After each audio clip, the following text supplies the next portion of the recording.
Hello everyone, today we're going to be talking about narrative description, which is an aspect of screenplay formatting. The first thing you need to think of when you are writing a narrative description is, what are we seeing? Think about it this way. When you're watching a film, everything you hear, everything you see as a setting or production design or everything the character does is written in the script as it is on the screen. So, a well-written script creates in the mind of the reader the experience of watching a movie as it would unfold on screen. To do so, you need to provide narrative description that describes the story. And there are three key elements to describe the story, which is the action that the actors are doing, the setting and the characters, and the sound. The action is super simple. It's everything what the character is doing or what is happening in the scene. So for example, Travis is again writing at the table. What is the action there? He's writing at the table, right? Now, sight and sound might be a bit more difficult simply because you have to describe those senses to our readers. So when writing descriptions, think about what the audience can see, the visual, and what the audience can hear. So if the readers can see and hear what is described, they will feel what you want them to feel. But before we write anything in the description, we always have to set the stage. That's the first thing you have to do. Before you can tell us what's happening in a scene, tell us what we're looking at. The first time we see a setting, describe it briefly without repeating what it is communicated in the scene heading. So let's say, for example, we are in a bedroom. We can say it is a bedroom with a lot of light coming through the window. It is green and pink, and it has flowers next to the bed. Remember that everything has to be written in present tense. Be lean. What does this mean? This might actually be a bit more complicated for us writers because we love to write about everything. You have to think about it this way. Each paragraph has to be 4 or less lines because as a general rule, allow 1 paragraph per bit of action of image. This helps control the pace of the scene and allow you to better draw attention to specific moments. This is a good trick to know if you are doing a good job in your script. Flip through the pages of your script without reading it and look at the balance between text and white space.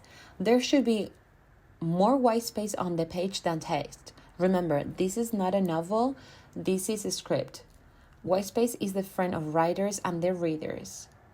Why? Because smart paragraphing contributes to a fast and easy read, and that is the ultimate goal of all the narrative descriptions. Also remember, every single action and everything that is written in the narrative description has to be in present tense. We have to avoid the passive voice because it works against the kinetic, immediate intentions of a screenplay. Another thing that we need to keep in mind is that we have to be dramatic. We have to dramatize the whole script, the whole action of it. If you're writing a dramatic scene, dramatize it, don't just write it. Don't say they fight, right? Think about it this way. When we are watching a film like Rocky, don't say, oh, they just start fighting. You have to write every beat. So, for example, he punches him with a hook or, he steps back. We have to be as specific as possible. Now, to keep in mind, we have to show, don't tell, right? Like we were just talking about, don't tell me they fight, show me how they fight. Same thing, show me how one person is heartbroken. Don't tell me, oh, they are heartbroken. Tell me they are dragging themselves across the room. And in order to do all these, you need to be very selective of the things you want to include in your narrative description, because remember, everything has to be 4 or less lines. So just think about it this way. What is the most important thing in the scene?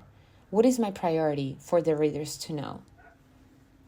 You can be much more selective if you are intentional, because being intentional will get your point across way quicker rather than if you're not. So instead of saying, for example, Dean looks at Marta, you can say Dean gazes at Marta, which is a stronger sense of what's going on in this scene. Same thing with action. Action reveals how the character is. We as people, we don't do things in similar ways. We have our own way of doing things. So instead of writing Charlie enters, how could Charlie enter? Charlie creeps in without a sound. That says already a lot of how Charlie is.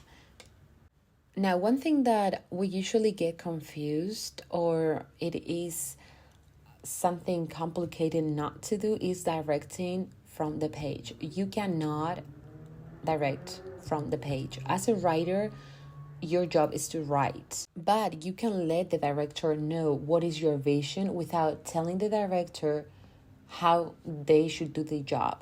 For example, instead of saying Mika's point of view, the thief flees the house, you can say Mika watches the thief flee the house, which is the same thing because it's Mika's point of view. Now, when we are writing about characters, in narrative descriptions, a character's name should be written in all caps only when the character first appears in the script, and after that, the name should appear in the title case. This is true for non-speaking and minor characters.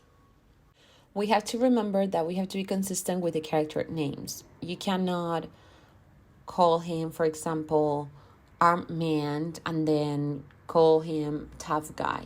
We have to keep it consistent throughout the whole script. So if you have multiple extras and you want to say girl 1, girl 2, make sure you remember which character you're talking about. Now, for the setting description, is similar with the character description. Describe the setting briefly to set the mood or the tone. Last, the sound and other elements of description. Like we were talking before, we have to write what we hear and what we see. So when we want to talk about a sound effect, only one word should appear in all caps. Supers are intended to orient the audience to time or place or both. Write out editing directions when it is absolutely necessary to understand the story. Remember, we don't direct from the page. We don't tell the director how to bring the story to life. We just write. But if it is absolutely necessary, we can do it. Or when it is used to help link two scenes in a way that creates a humor or drama or improves continuity. Match cut can be used to match an object or image from one scene to the next. And if you're wondering when to use caps, it is for emphasis. There are 3 instances when it is permissible to use caps in directions. When we are introducing a character, to denote camera direction, and to draw attention to sound effects. Now, if you overuse them, it will diminish their effects. As always, when writing a script, you need to remember to be consistent and you need to remember that it's readable. That is the correct format.